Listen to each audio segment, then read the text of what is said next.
Okay, in this video I'm going to show you how you can do what I like to call click for looks. Now you see Quest here, and I got you, Quest, I want you to stay right there.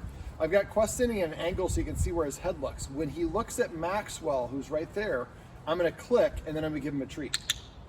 Friendly.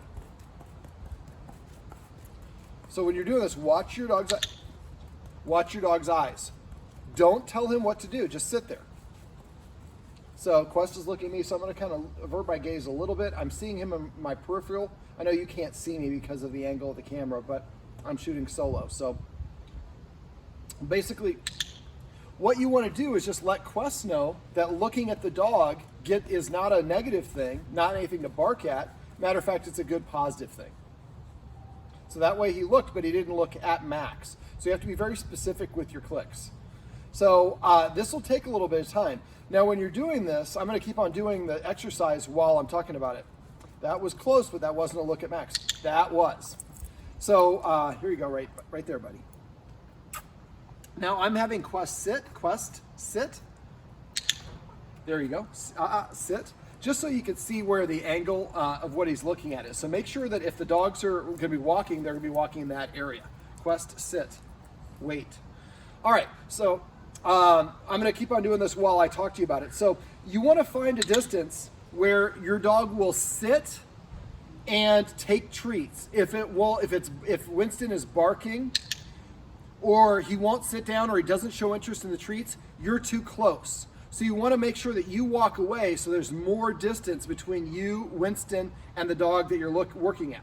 So what I'd like you to do is find a park, not a dog park, a regular park, or a place where a lot of dogs are going to be walking by. And you're going to have Winston sitting, and so you tell him to sit. When he sits, click, give him the treat like I showed you in our session yesterday. But basically, every time he looks at the dog that's passing by, you click. Well, thank you, Quest, that was perfect timing. And then he gets a treat. Now, if Winston is barking or growling or lunging or can't sit, you're too close. So again, keep on increasing that distance. You might have to be really far away. You might have to be as far away as that fence or even further. That's okay. The whole point of the exercise is Winston does not react. So if he reacts at all, growling, barking, or lunging, you're too close and the practice will not work. The only way this works is the dog sees the thing but isn't intimidated or frustrated by it, and then looking at it gets him a treat just like that. So after enough practice, then you can gradually get a little bit closer towards those other dogs. But by little bit, I want you to only increase one step each practice session. And really not even each practice session, until he's pretty much looking at the other dogs, looking at the other dogs, looking at the dogs, and he's not responding, he's looking right away. Then next time you do it, do one step closer. So what I like to do is find like a park that has like a walking path, you know, because that's where most people are going to be walking their dogs. That way you can moderate whatever distance you need to be further away from it. And you might, like I said, have to be 30 yards away. But eventually you get closer and closer, and eventually you get to the point where the path is right there, and Winston starts seeing that looking at other dogs gets me a treat. Barking at them doesn't do anything. All right, these are some tips on how you can do what I like to call click for looks. Quest, sit.